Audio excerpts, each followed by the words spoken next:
What's up? It is E Sports Live on a Thursday. Gonna have a good show. Sam, you were out there at Titans training camp practice on Wednesday, and it was a bounce back day for the Titans offense after a rough week last week in joint practices with the Seahawks, and then no game for the starters in the preseason game number 2.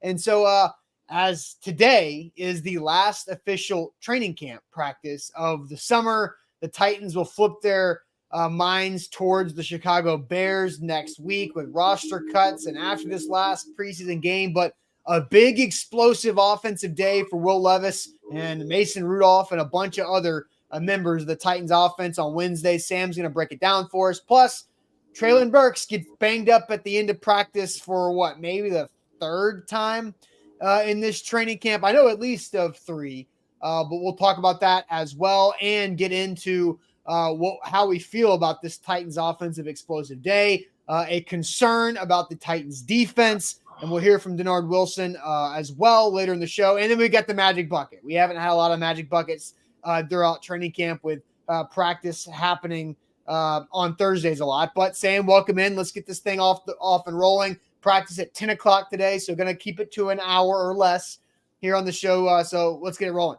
Hey, let's get into it here. A lot of updates and a lot of what I think very important updates and a good conversation this morning about the Titans offense and Titans defense and potential concerns for both. So going to be a good show. Everybody watching at home, make sure you share the show before we get into it. Hit the share button in the bottom right corner if you're watching on Facebook. If you're watching on YouTube, go ahead and take the YouTube link and send it to someone. Find a Titans fan, a group chat, somebody in your life, and share the show with them. Sharing is caring. It's the best way to support A to Z Sports before we kick things off here on a Checks Notes Thursday morning, That's right. Austin. We're about to be at the point of the year where we know what day it is, but training camp, we don't know what day it is. All right, let's get it going. The regular season schedule, we're back. But right now, training camp, every day I'm just like, I got to check like 3 times a week to get a reminder of what day it is. Yep. All right. Officially, welcome into A to Z Sports, powered as always by the BetMGM app. I'm Austin Stanley. He is Sam Phelan, our Titans reporter for A to Z Sports.com. And we are Nashville's on-demand sports talk network, going live weekday mornings at 8 Central Time on Facebook, YouTube, and Twitch. Link to the show segment by segment on our Twitter X timeline. Also hit us up on Instagram, TikTok, and Threads for more great Titans content. Got to thank our sponsors because they make it happen for us and they help out all of you, like Wilson County Hyundai. Make Wilson County Hyundai a part of your new car buying process in Lebanon or online, wilsoncountyhyundai.com. The Bone and Joint Institute, boneandjointtn.org, the region's destination for comprehensive orthopedic and sports medicine care, and Farm Bureau Health Plans. Get better with Farm Bureau Health Plans and do it with our link to lower your rate and get better coverage. Serving Tennesseans for 78 years. Our link, fbhp.com/ATOZ. So, Sam, I'll let you kind of take it away because I was not at practice yesterday. You were. Big day from the offense as we caught up afterwards in the afternoon. So give us a little update here on what the Titans offense was able to do, because last week in 2 practices against the Seahawks, they did very little in 2 days of practice. So yesterday felt very different. Yeah. Like you said, last week was a rough offensive week overall for the Titans, even when they were completing passes. I think my note would have just been there wasn't a ton of explosive passing for Tennessee. There wasn't a ton of guys open down the field. There wasn't a ton of big plays.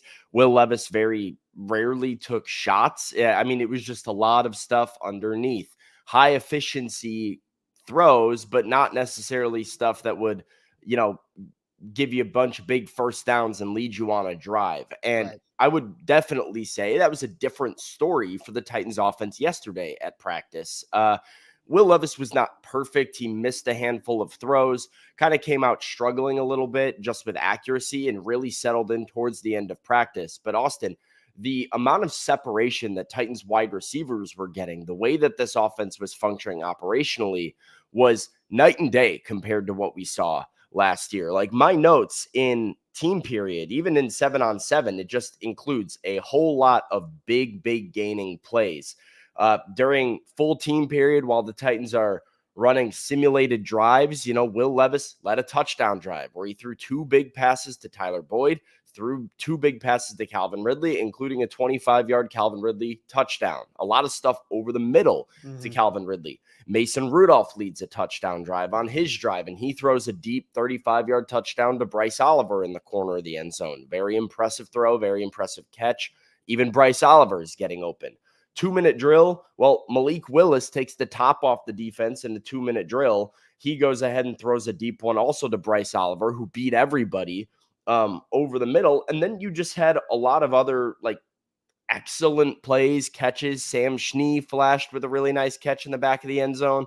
The plays that didn't work, there was a moment in team red zone that Will Levis, everything rolled right, including Will Levis. Treylon Burks went off to the left and was in the end zone, jumping up and down, waving his hands, basically doing jumping jacks.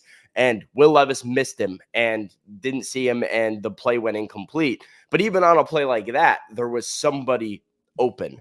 So It was really a 180. It felt like things were starting to come together. The Levis-Ridley connection looked sharp, and the Titans quarterback after practice said as much. He said it's coming back. It's coming together really at the right time as training camp ends here. To feel that rhythm before getting out there on Sunday and getting one kind of last opportunity to play as a group together. And definitely was a confidence booster. It's cool to get down there. I don't know how many plays that drive was in the call period, but it was good to sustain that drive and finish it on the right note, especially after kind of a shaky start to the day. Being able to pick ourselves back up and lock in for those periods was awesome. So a lot of guys touching the ball. Felt like I was seeing it well and feeling it well, and it's coming together at the right time. You had that one early play with Treylon out cut to the sideline that was a little bit high, and then I saw you later talking with him and kind of gesturing. Were you discussing that play, and what happened on that? Just how I thought we could have detailed the route, and he felt one thing and I felt another, and we just got to watch the tape, and when it comes up next time, we are both expecting the same thing. So I could have made him right and at least give him a chance to go up and get it. But just think based on how a corner played it, that we could have kept it a little higher. But he's got to be confident and fast in his decisions, and I got to put the ball where it needs to be. And both of us, I think, could have been a little better there. So I added that in there because I was curious to ask you, because you told me about the play where Treylon was doing jumping jacks for a touchdown and Levis missed him. But I was curious that doesn't sound like the play that Burks got hurt that we'll talk about here in a minute. But what? If you can rack your brain and figure out what were they talking about in that spot? Yeah, well, this play is just a team period play that Burks kind of ran an out route towards the corner, and Levis was rolling to the left, toward the left sideline, same sideline as Burks. Burks had a step or two on his guy, and the throw just came out high. It was a couple feet above Treylon. He puts it on Treylon. It's a completion. That was one of the many examples, Austin, and there was a handful of them that it was like Will Levis just missed the throw and there was a guy open. Most of those were towards the beginning of practice, not the end of practice. And then you saw Levis and Burks go off after their group was done and Mason Rudolph came on, and they were kind of talking. And the question that we were asking in the media is, did Will miss Treylon? Did Treylon run the wrong route? How exactly was that play supposed to go that there was a disconnect there? And, Will kind of explains it there. If he thought Treylon was going to stay a little bit higher, Treylon was cutting into the open space, maybe some miscommunication there. And there were a few of those. I mean, I see this comment from John Foster saying, why is Ramon Kayla Will talking about the offense, specifically Will having a poor day? I don't believe Will had a poor day. I definitely don't believe the offense had a poor day. I think the offense, like we said, was explosive, more explosive than it's ever been, really. Let's look at the title of our show. Titans offense has explosive practice, but it could have been bigger. That's that, right? There was I think, Sam, your point is they hit some big plays where they hadn't been doing that the week before. And even if Levis missed throws or didn't make a couple plays, the weapons were creating separation that is very different from what we've seen over the last couple weeks, not just against the Seahawks, but there hasn't been a ton of there were more big plays in last year's training camp when Ryan Tannehill was the quarterback than there has been this year. I think that's true. I mean, there was a ton of big plays yesterday, and it wasn't necessarily a bunch of 30-yard, 40-yard, 50-yard touchdowns all the time. But what we hadn't seen, that you were right, Austin, we saw a decent amount of in camp last year, that I did see yesterday, I would say Calvin Ridley probably had 4 quote unquote explosive catches, gains of 20 plus yards. Calvin Ridley probably had 4 of them. Tyler Boyd probably had 3 of them. You probably had at least 2 or 3 of them to Bryce Oliver throughout practice. Thomas Odukoya caught a pass and ran it for 35 yards. Like there was a 10 to 12 big chunk explosive passing plays in a way that we have not seen from the Titans up to this point, that I think left me really encouraged by the offense, concerned maybe about the defense, which we'll talk about a little bit later on in the show. But it was absolutely, while there were still some hitches to work through here for Will Levis and company, improved from what we've seen, and showed me a little bit of taste of like, yeah, sometimes you just get timing route and it's Calvin Ridley and it's over the middle and it is a gain of 25 yards. And I think that's what the Titans offense hopes to look like in week 1. Right. So we'll get to the spot about the offense good or defense bad here in a second. But Treylon Burks did leave the end of practice banged up, I think, for the 3rd time. So we're going to talk a little bit about that and get Sam's take and observations on what happened with Treylon Burks getting banged up again in a practice. But first, all of our training camp coverage this summer has been brought to you by Smoky Mountain Tops. They are the pros across the state of Tennessee. If you're looking for an update to your kitchen or bath countertops, call Smoky Mountain Tops, who's been family owned and operated for 30 years and have installed over 100,000 projects, including Bridgestone Arena and in Neyland Stadium. And they'll love the opportunity for your business, for your kitchen or bath countertops. And Smoky Mountain Tops is also proud to offer the luxurious Handstone Epimeo Quartz collection, as seen in both studios in Nashville and Knoxville. Handstone Quartz, known for quality and exceptional design, with over 50 colors and unique patterns to draw your inspiration for them. So call Smoky Mountain Tops to schedule an appointment and see the beautiful Epimeo Handstone Quartz right there, 615-922-6539. You can email Christy Banks. Her email is right there on the screen too. Or you can go to check them out for yourself online, SmokyMountainTops.com. But make sure you tell them you heard about them on A to Z Sports. So Sam, I remember this being the 3rd time that Treylon Burks has left practice towards the end of the day, a little bit early, with a trainer by his side. So last week it was cramps, right, against the Seahawks, and that was a nothing burger, right? He legitimately had a cramp. It was a very hot day, and other players had cramps on both the Titans and the Seahawks roster. But this one sounds like it was very similar to one that happened 2 or 3 weeks ago that I saw too. So take us through yesterday's Treylon Burks banged up situation from Wednesday. Well, let's kind of go through the end of practice here a little bit, because Austin, it was the context of this is also so unfortunate because it was a real buzzkill to a lot of offensive momentum.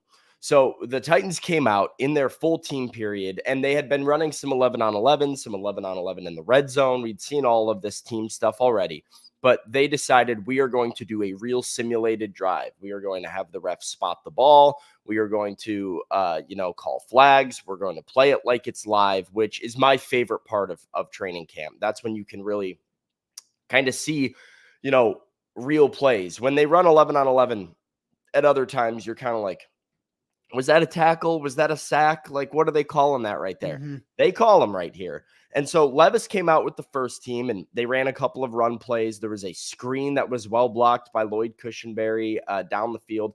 They got themselves in a 3rd and 1 situation, and Levis kept it himself, dove for the first down in classic Will Levis fashion.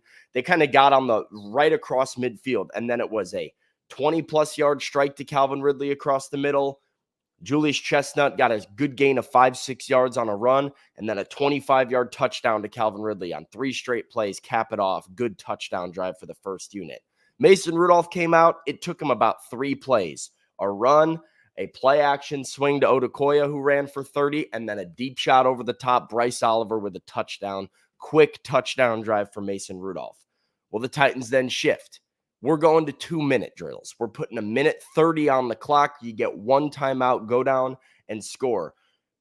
Levis rolled out and threw an incompletion. The second play, found Tyler Boyd deep down the field for a gain of 35 to flip the field and get his guys in good scoring range. He then ran it himself, escaped pressure, got out of bounds with 52 seconds, then threw one to Calvin Ridley, who got open to the 11-yard line. They ran up, they spiked the ball with 36 seconds to go.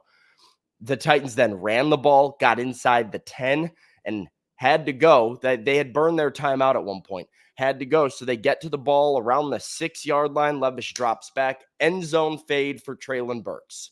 Burks jumps up, catches the ball with one arm on his right shoulder pad, just kind of snags it, and everybody freaks out. And then he lands straight back, drops the ball when he hits the ground very, very hard. It kind of comes out of his grab. So almost like this spectacular catch, can't hang on, but he lands just a little bit funny.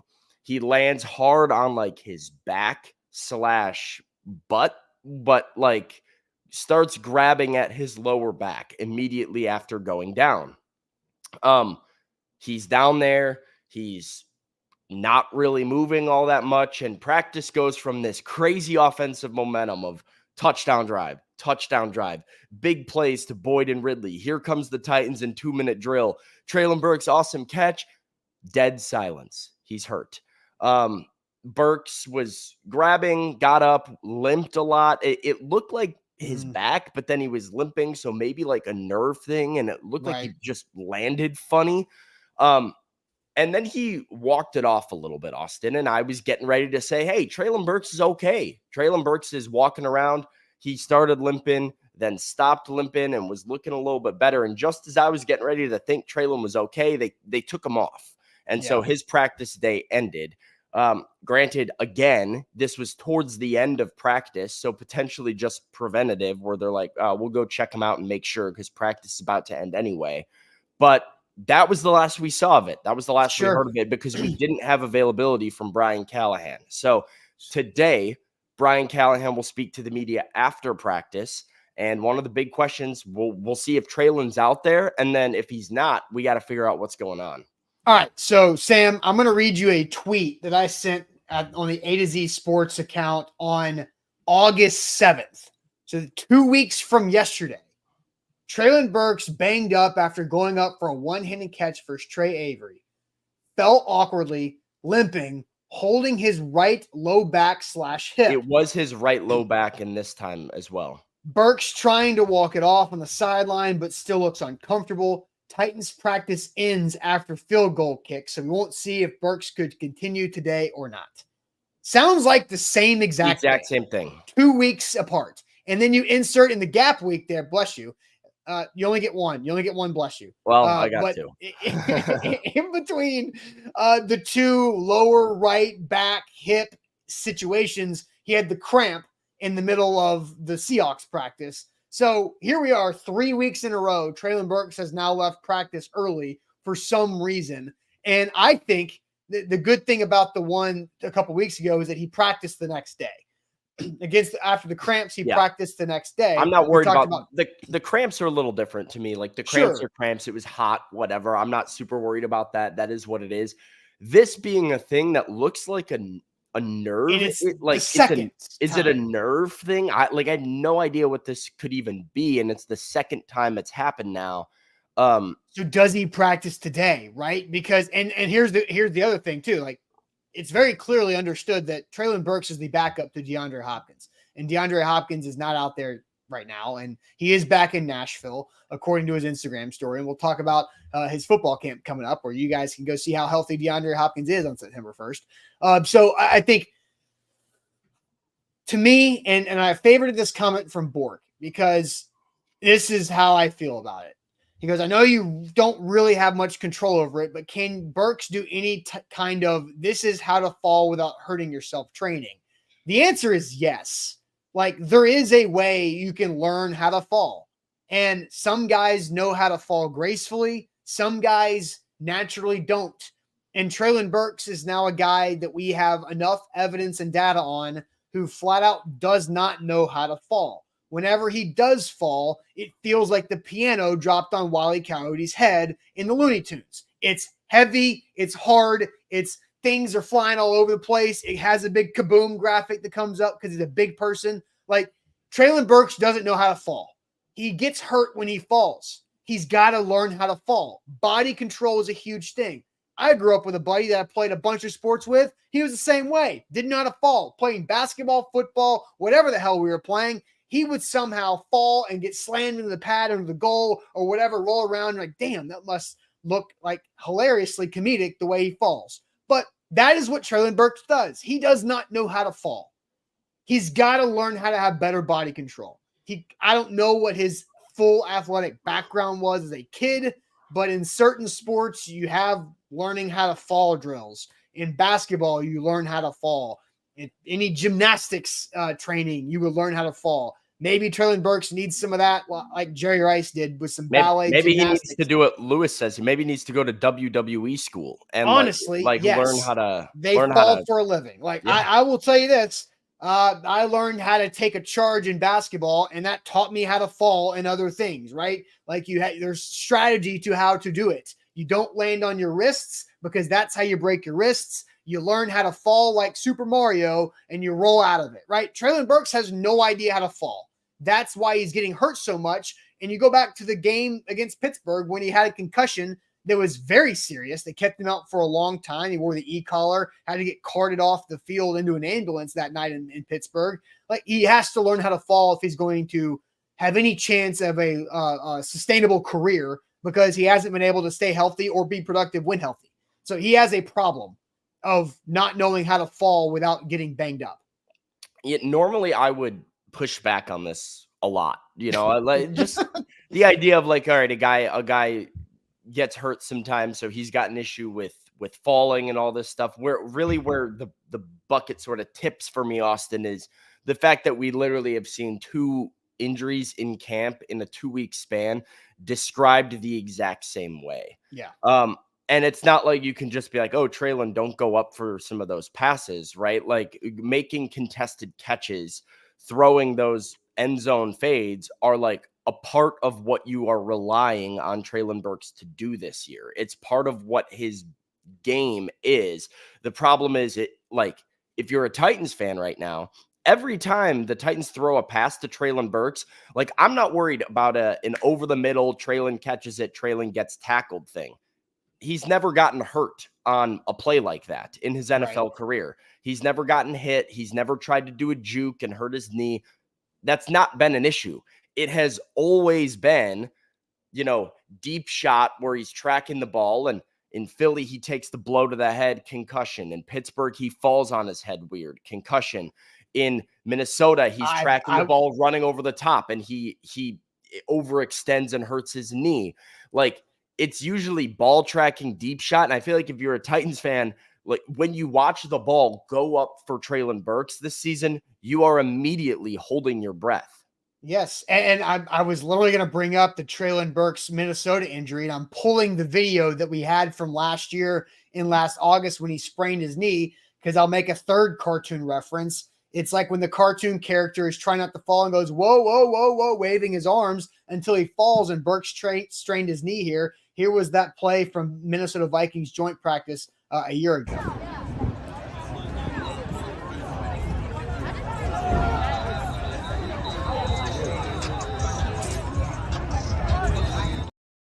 Like, that's how he hurt. Because he doesn't know how to fall. He tried to stay up, tried to keep his momentum, strained his knee, and that's how he got hurt. I don't know if that one's in the same boat, just because I think he's trying to stay up to score there. Like, he's sure, but again, like, it's the same thing. It's lack of body control. That is the common denominator. Lack of body control has had Treylon Burks get injured twice there in Minnesota and in Pittsburgh with the concussion, and he's hurt, right? This isn't an injury. There's a big difference between an injury and being hurt.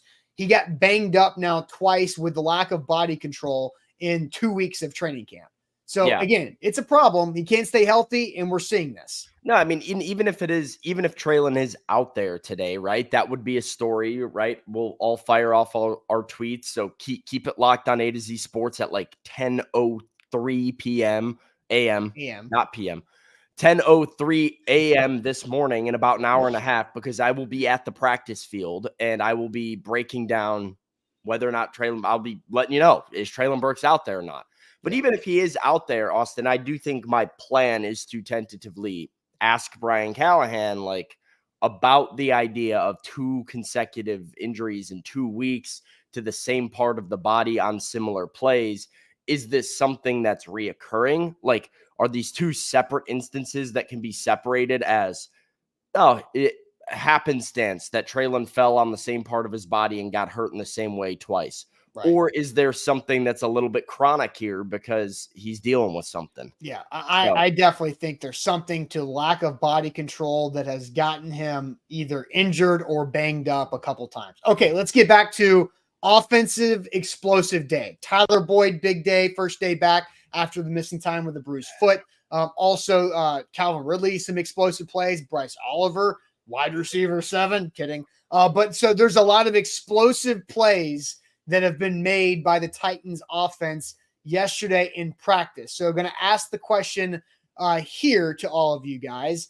Was that explosive practice more about the Titans offense or more about the Titans defense? When you get to your opinions on that, I'll let Sam set the table again on that. More about the Titans offense or more about the Titans defense. But we're talking about wide receivers. DeAndre Hopkins is back in Nashville and he's getting geared up for his youth football camp at Nissan Stadium on September 1st. Sam's going to be there with an exclusive opportunity to talk to D-Hop there too, working on some other exclusive opportunities for D-Hop to be with us as well. And we've got a great opportunity for your son or daughter aged 9 through 15 to have a once-in-a-lifetime opportunity to have a 2.5-hour football camp experience on an NFL field with a future Hall of Fame wide receiver.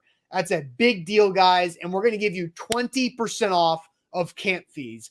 Normally, it's just $108 after taxes and fees. We're giving you 20% off so you can go get this great experience with D-Hop on the Titans turf, to feel it, to be there, to let your son or daughter have this great experience. And I just posted the link in the chat, and the 20% off code is ATOZ20. ATOZ20 at checkout, and you're 20% off the full camp experience. There's add-ons to it. You can have a meet and greet. You can have a locker room tour. You can have a parents or guest pass on the sideline during camp. So go check this out. September 1st. It's coming right around the corner. Diop's so pumped about this. I'm talking to his representation a couple times a week over the last couple of weeks. He really is excited about getting to do something with Nashville community because he didn't have a chance to do it last summer with his free agency situation. So Diop is super excited about this. So join the Diop Youth Football Camp. I posted a link in the chat. It's all over. It's pinned on our Twitter account too. So ATOZ20 for 20% off right there. The Youth Football Camp thrown by future Hall of Famer DeAndre Hopkins, September 1st. Okay, Sam, lots of comments. More about the offense or more about the defense, the explosive day in practice there from the Tennessee Titans. What are you seeing? All right. Well, first, I do want to address Major Key's comment saying, should we be worried about Burks? Do we need to get another vet? I don't think they need to get another vet. I think Treylon Burks is your wide receiver 4. And, would you like to have him out there? Yes. Is he the backup to D-Hop? Yes. If he's not out there, do you need another vet? No. You know why? Nick Westbrook-Akine. Death taxes and Nick Westbrook-Akine. A good 5th wide receiver that's capable of being a good 4th wide receiver. And if you need to start a game with Ridley, Boyd, and NWI, I think you are A-okay in my book. So, no, I think you're good to answer Major Keys' question here. Offense or defense, Austin, because – look, Will Levis was not perfect. I said he made a lot of mistakes throwing the ball, just in terms of accuracy. No real poor decisions from Will Levis, which I would say was a big positive. And to me, there was a lot more separation. Even when things did not connect, when Levis doesn't see Burks in the end zone, when Levis misses a throw for Burks up the sideline, he threw one that was too low for Tyler Boyd. Even in that, considering that, there was so much more separation than we've seen recently. Eric thinks that's on the offense. Bill thinks it's the offense. Willie thinks it's the offense. So does Denise. So does Top Tier. So does Caleb, because the defense has had their moments. Titans Kyle says it's probably the defense with no Snead or Cheeto. Pistol Ramsey says defense, the starters weren't playing. Derek says the defense, because they've got no depth. We've got more about the defense. They've seen it and still can't defend from Brandon. Let's see. Are the new DBs out there yet, says Curtis. The answer is no. There is no L'Jarius Sneed or Cheeto Awuzie. Quandre Diggs and Jamal Adams were both out there. So they are on the field, but your starting corners specifically were not. Billy says offense. He reckons Jay thinks it's the offense. So some offense, some defense here. Defensive starters aren't practicing right. The defensive starters are Jeff, Landry, T-Sweat. All those guys are out there. The linebackers are out there. It is really just the corners that are not fully out there right now. But those corners not being out there is why I think this is about your Titans defense, because history tells you it's the Titans defense. The Titans did not have success like this against the Seattle Seahawks cornerbacks. They did not get this open. They did not have these many opportunities down the field, but no L'Jarius Sneed, no Cheeto Awuzie, who are like cornerstones, key pillars of this defense, not being out there. I like Jarvis Brownlee. I think he's going to develop into a really solid corner for this team.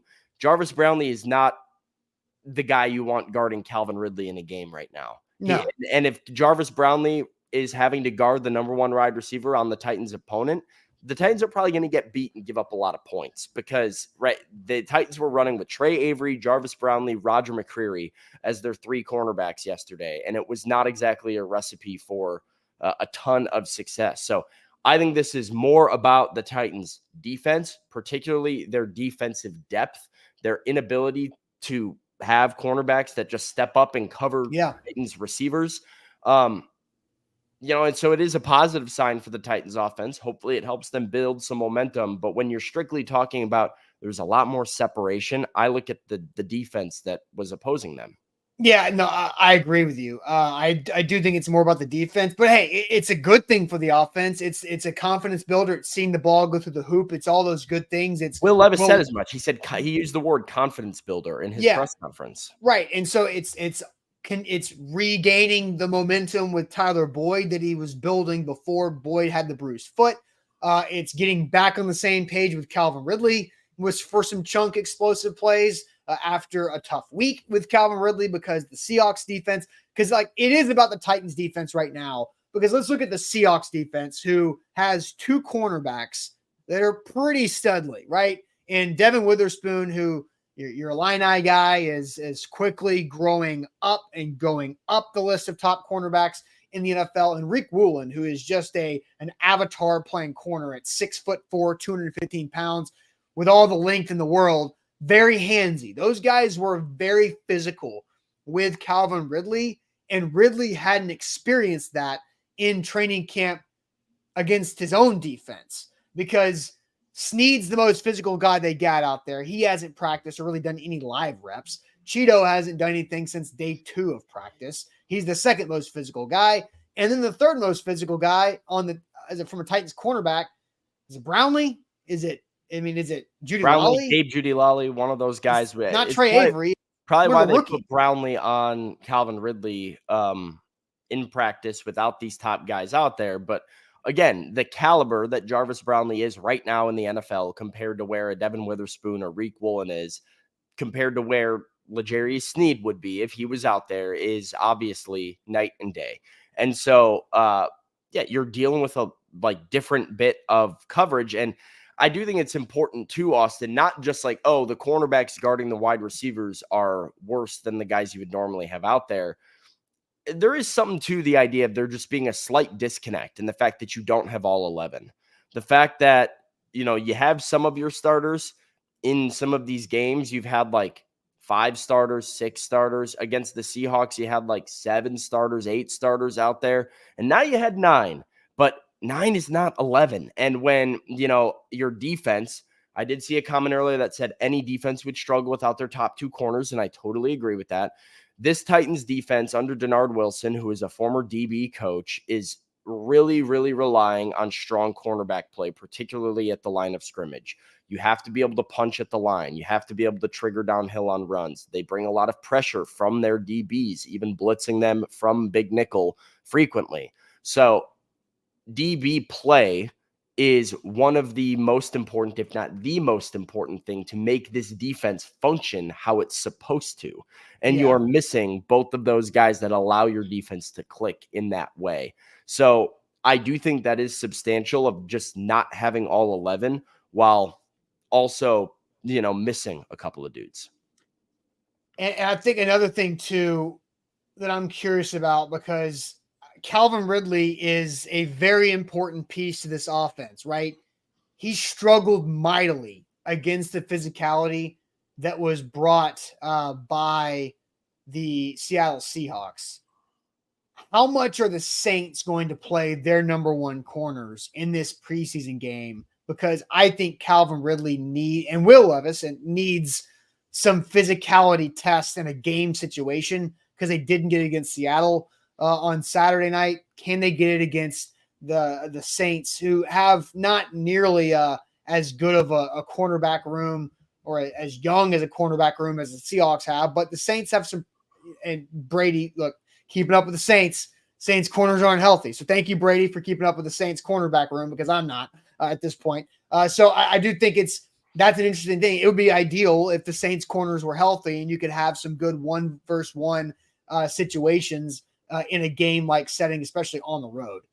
So look, I think it's more about the Titans defense not having guys out there. Dinard Wilson was asked about that. And then Sam, I see a couple comments I want you to answer questions from here before we hear from Dinard Wilson. But first, I want to tell everybody about our sponsor, Farm Bureau Health Plans. If you're looking to get better with your health coverage, you can absolutely do that and use our partners, Farm Bureau Health Plans. Our link to go check out a quote, fbhp.com/ATOZ.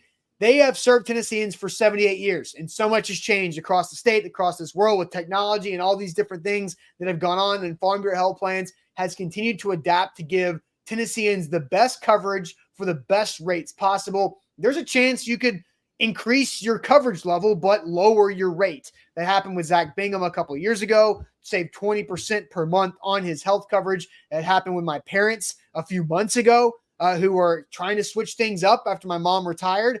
And I think Farm Bureau Health Plans did a great job and didn't just stick to the cookie cutter plan for what their situation was, and got creative and saved them a ton of money per month. They can do that with you. If you want to, you can DM me on Twitter, AustinStanley81. And I will give you the direct email to the contact at Farm Bureau Health Plans for a little shortcut. If you don't want to do a shortcut, if you don't want to DM me on Twitter, that's fine. I'm welcoming it. 2 people have done it already. I'm open to a third, or fourth, or fifth, or however many. But you can check them out online with our link, fbhp.com/ATOZ. Today's show is powered by BetMGM. BetMGM is the sportsbook born in Vegas. Austin, I cooked a little pre-NFL parlay here. A pre-NFL season futures parlay on BetMGM. This is the time, I would say, if you've got some hot takes about teams you think are going to be good, some hot takes about some teams you think are going to be bad, put it on BetMGM. Might as well make money off of it, of all your correct opinions. I've got the following teams to make the playoffs in a parlay: Chiefs, 49ers, Ravens, Bears, Buccaneers at plus 894 on BetMGM. Chiefs, Ravens, 49ers, Bears, Buccaneers, plus 894 on BetMGM. Whew. As a 5-leg parlay. Feel like you got 3 of those that are pretty much locked. Like the Ravens, Niners, and Chiefs are going to make the playoffs. And at plus 894, I will take my shot on Bears and Bucks in the NFC. So it's a loaded NFC, but feeling good about it, excited about it. Now's the time to get your parlay in on BetMGM. Use the bonus code ATOZ Sports for up to $1,500 back in bonus bets if your first bet doesn't win. Go big with the sportsbook born in Vegas. Man, I do. Before we get into my question for you about yesterday's practice, the NFC South, I think, never has the same. If Tom Brady's not involved, the NFC South never has the same champion year to year to year one to year two, back-to-back years. So complete chaos. I think the Falcons with Kirk Cousins / Michael Penix Jr.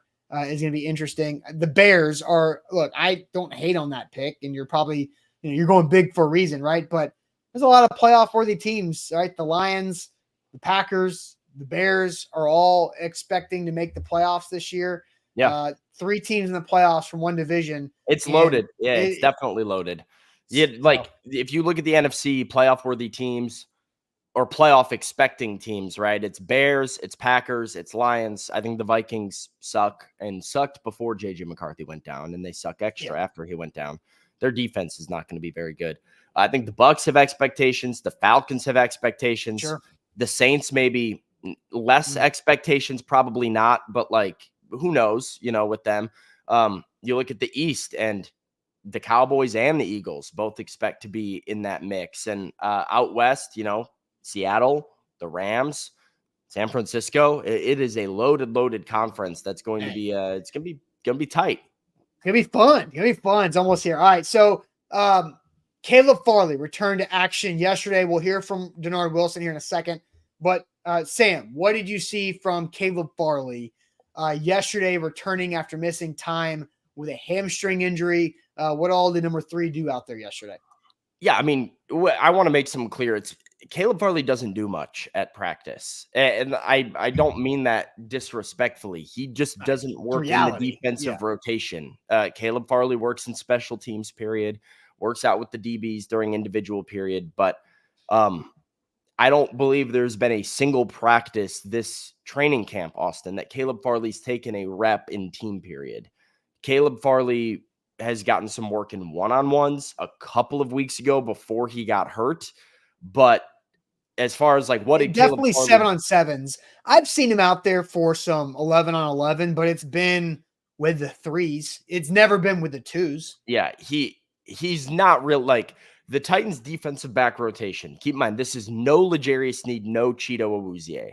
They've been running Roger McCreary, Trey Avery, and Jarvis Brownlee as the ones. Yeah, everybody's playing up a level, right? Everybody's it's like when your 7-year-old is playing with the 8-year-old. So everybody's playing up a level. So you've got Brownlee and Avery, who are probably your 2s, playing as your 1s. You've got Eric Guerrer, Gabe Judy Lawley, Robert Javier, guys like that who are now playing with the 2s more frequently. And then your last string of DBs is like Tay Gowans of the world and some guys that are not going to make this roster coming into camp a little bit. They're undrafted free agents. And still, Caleb Farley not really included in those rotations. So I'll be the first to say it. He's not going to make the team. Caleb Farley is going to get cut. And, that it's unfortunate how it's all kind of progressed.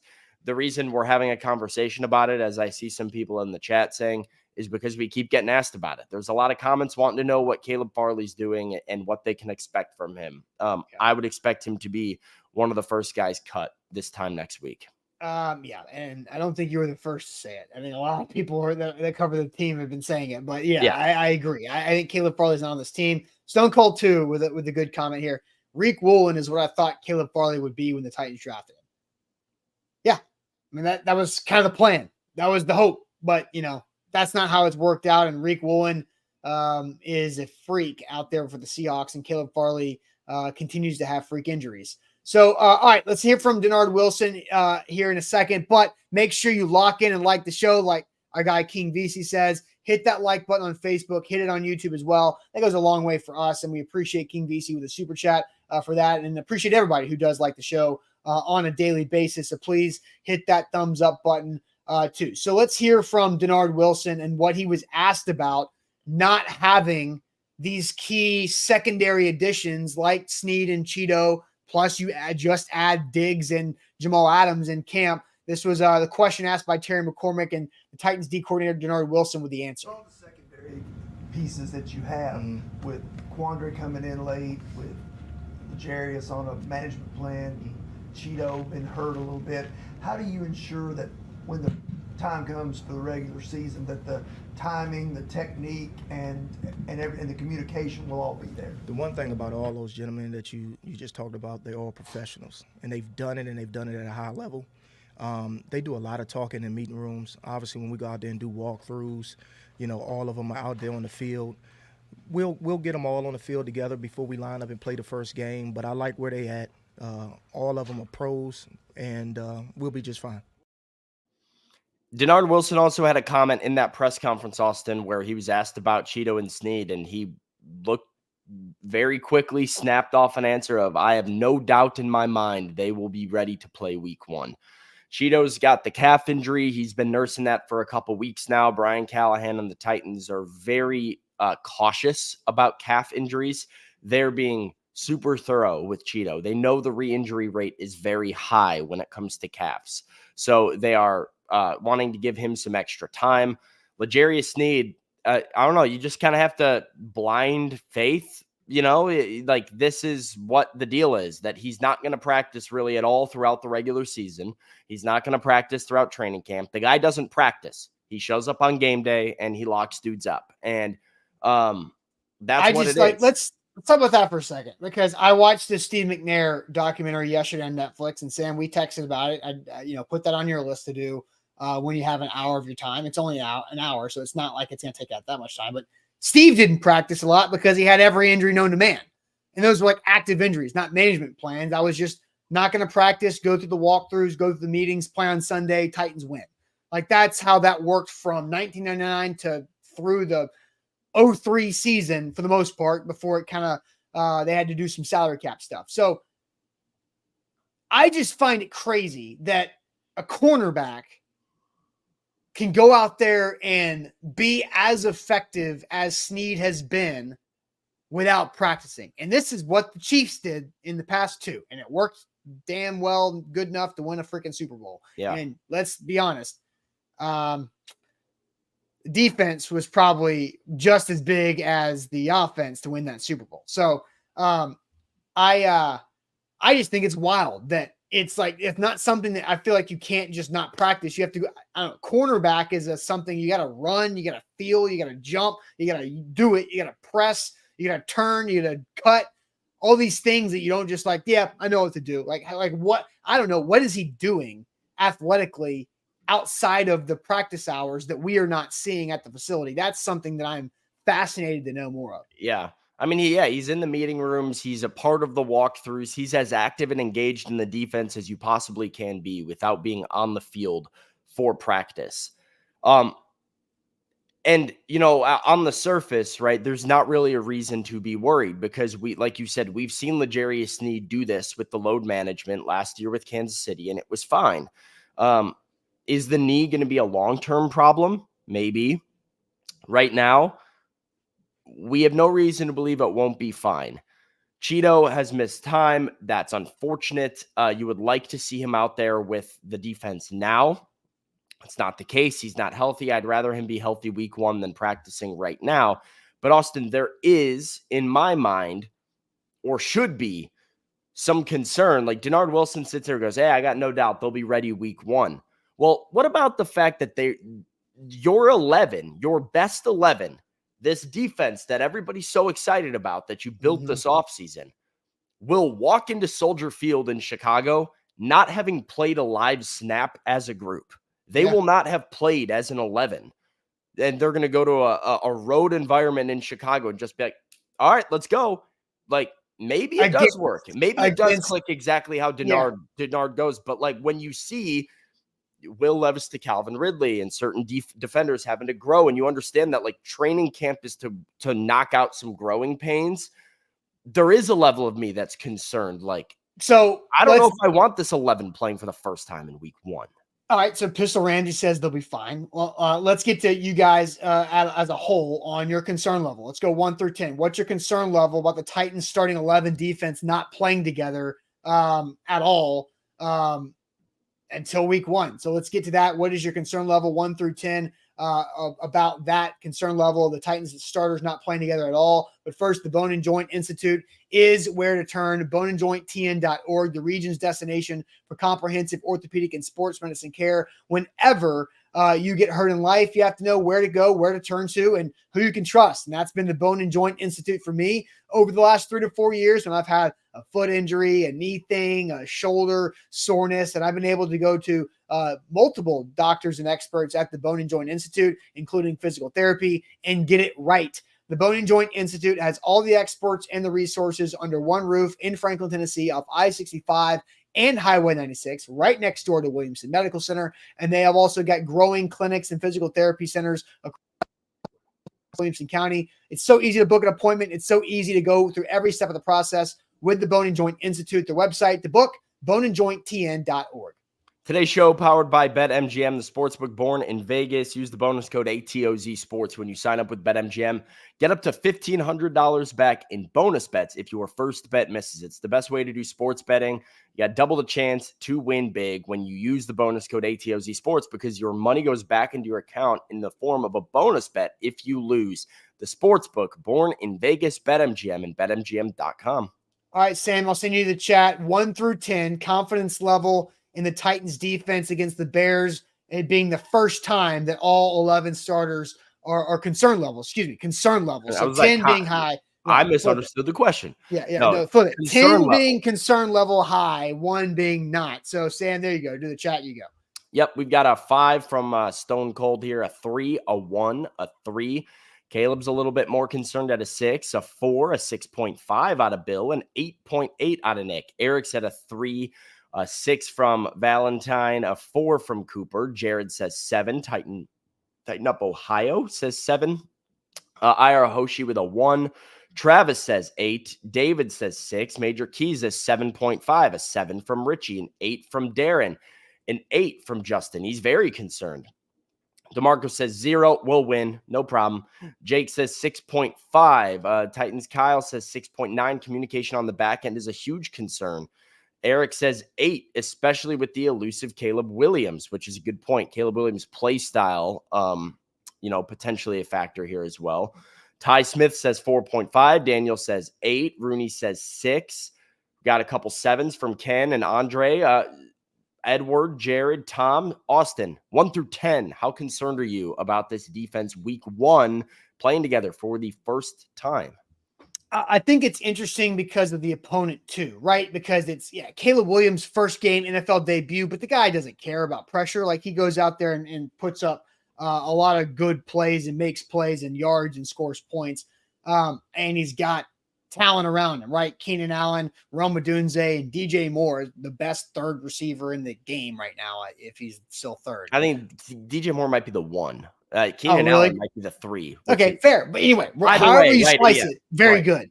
And so I think for me, I'm not as concerned about the physical ability of the guys.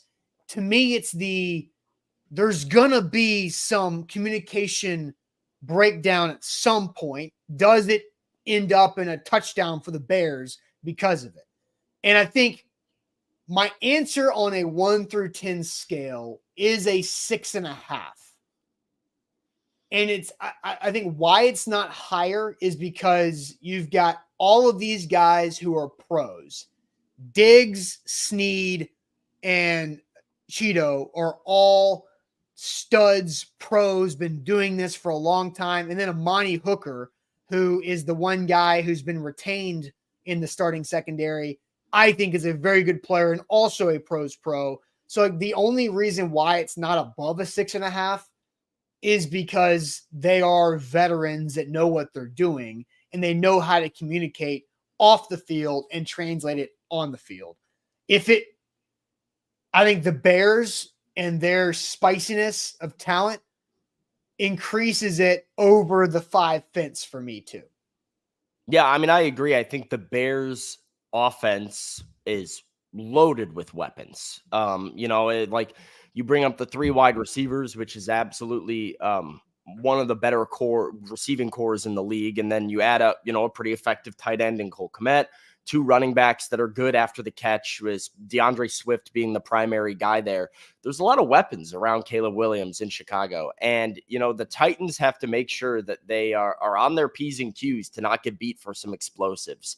So, I am a little bit more worried about, I guess, the physical aspect of it than you might be. I get the communication thing is, you don't want any lapses in communication. And we've seen a lot of them in the Titans defense in camp even. I mean, I remember my first snap that I watched of Titans defense against Seahawks offense in joint practices. miscommunication between Brownlee and Quandre Diggs, DK Metcalf, 50-yard bomb. He's wide open running by himself.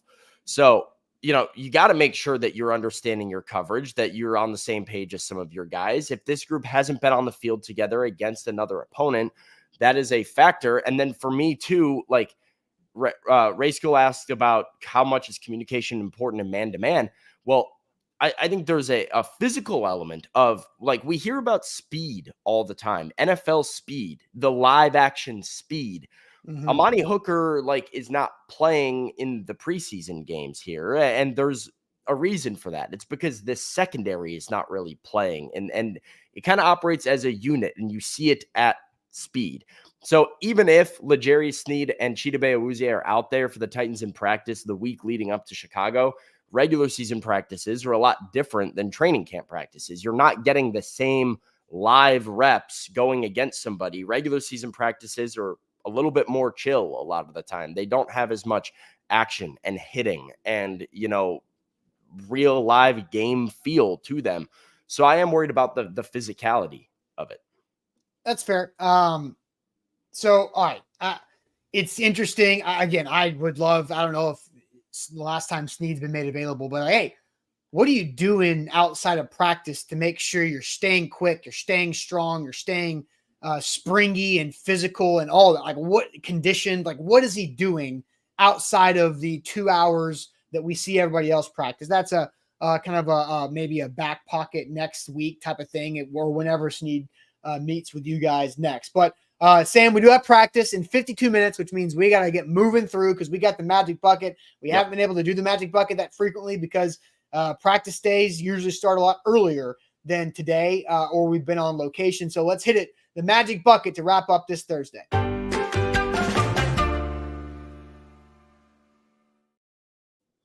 Shout out Wilson County Hyundai. Make Wilson County Hyundai a part of your new car buying process. Go see our friend Payne Bone and his team in Lebanon, or check them out online at wilsoncountyhyundai.com. The magic bucket, Sam. I don't know the last time you've done the magic bucket. It's been a minute. It's been a minute. For me, I did it a couple weeks ago and had to wear a wig and an eye patch. And so I tried to go like senior citizen Jack Sparrow with it, is what I tried to do here. So let's see here. This is going to be for you. Okay. This is interesting. I don't know how you're going to do about this. And I don't think you've ever done this one. I know Jack has, and this is going to be me needing to get a 30-second, well, there's no time on it, but I'm going to put 1 minute on the clock. Okay. So let me go ahead and get the stopwatch out here, and I got to pull up my Wikipedia for the topic. All right.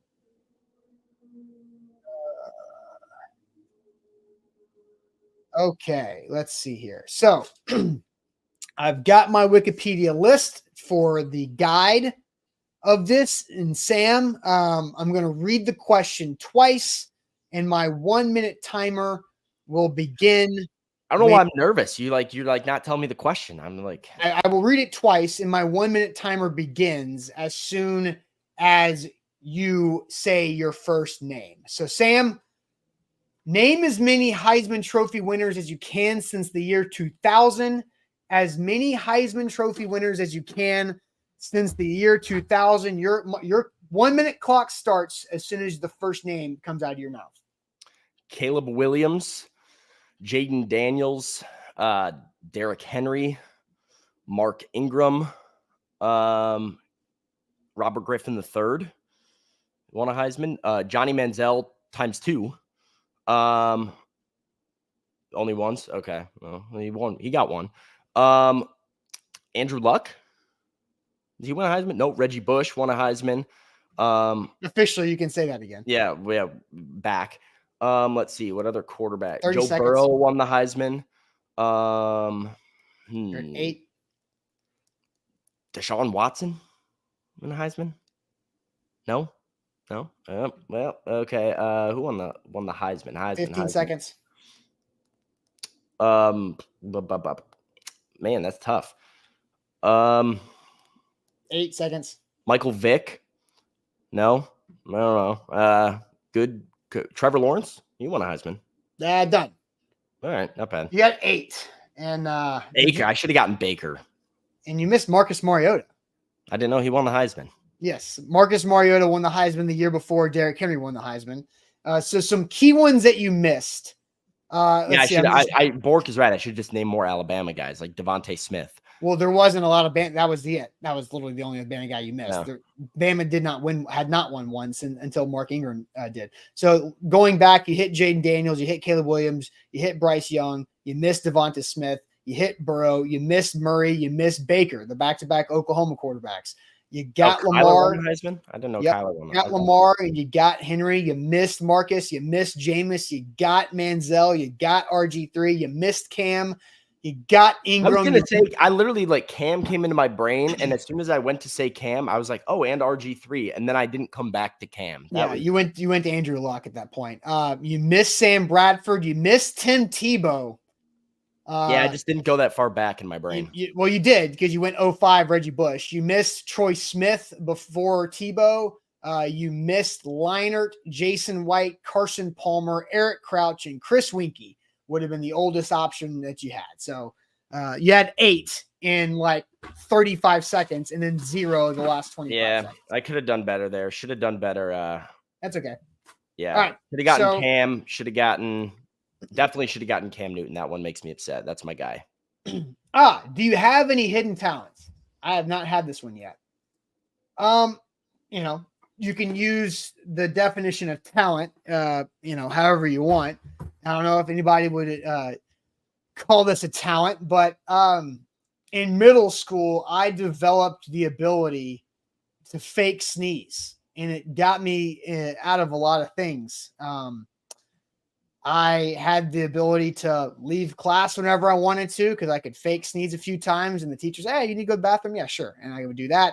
I had the ability to there was one teacher who I was as gullible as it gets that I would just do this. And I told her when I left 8th grade that every sneeze that I did in her classroom was fake, and she thought it was crazy.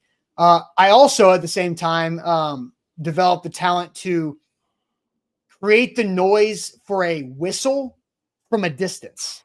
So we got to go to lunch in 8th grade. There was a purpose for this. We got to go to lunch in 8th grade when one teacher at the end of the hallway blew a whistle that dismissed us to lunch. And it was, if you were not quickly out the door, you were in line at lunch for a long time, eat fast, go back to class. So I developed the opportunity for my class by learning how to fake whistle and hear it like it was mimic the whistle from a distance at the end of the hallway. So I would always allow our class to get a 2-minute head start to the lunch line. Let's hear the whistle. I don't know. I haven't done this in a long time.